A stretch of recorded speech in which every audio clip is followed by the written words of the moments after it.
नीच और ऊंच की पहचान। महाराजा विक्रमादित्य प्रायः अपने देश की आंतरिक दशा जानने के लिए वेश बदलकर पैदल घूमने जाया करते थे।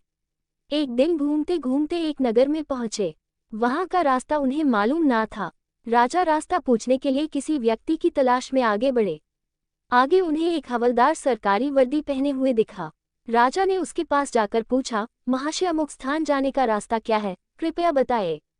हवलदार ने अकड़ कर कहा, मूर्ख तू देखता नहीं, मैं हाकिम हूँ, मेरा काम रास्ता बताना नहीं है, चल किसी दूसरे से पूछ। राजा ने नम्रता से पूछा, महोदय, यदि सरकारी आदमी भी किसी यात्री को रास्ता बता दे तो कोई हर्ज तो नहीं है। खैर मैं किसी दूसरे से पूछ लूंगा, पर इतना तो बता दीजिए कि आप किस पद पर काम करते हैं। हवलदार ने भौंहे चढ़ाते हुए कहा, अंधा है, मेरी वर्दी को देखकर पहचानता नहीं कि मैं कौन हूँ। राजा ने कहा, शायद आप पुलिस के सिपाही हैं। उसने कहा, नहीं, उससे ऊंचा। तब क्या नायक हैं? नहीं, उससे भी ऊंचा। अच्छा तो आप हवलदार हैं। हवलदार ने कहा, अब तू जान गया कि मैं कौन हूँ।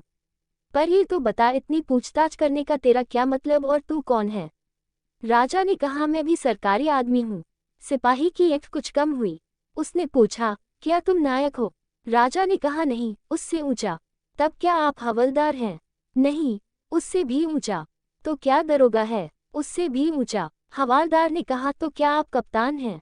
राजा ने कहा, नहीं, उससे भी ऊंचा। सूबेदार जी हैं? नहीं, उससे भी ऊंचा। अब तो हवलदार घबराने लगा। उसने पूछा, तब आप मंत्री जी हैं? राजा ने कहा, भाई, बस एक सीढ़ी और बाकी रह गई है। सिपाही ने गौर से देखा तो शादी पोशाक में महाराजा विक्रमादित्य सामने खड़े हैं। हवलदार के होश उड़ गए। वह गिड़गिड़ाता हुआ राजा के पांव पर गिर पड़ा और बड़ी दीनता से अपने अपराध की माफी मांगने लगा। राजा ने कहा, माफी मांगने की कोई बात नहीं है, मैं जानता हूं कि जो जितने नीचे है वह उतने ही अकड़ते हैं। जब तुम बड़े बनोगे तो मेरी तरह तुम भी नम्रता का बर्ताव सीखोगे।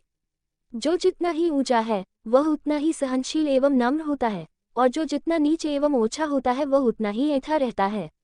इसीलिए कहा गया है, विद्या विवादाय धनम मदाय शक्ति परेशान परिपीड़नाय खलस्य साधोर विपरीत में तत् ज्ञानेय दानाय च रक्षणाय।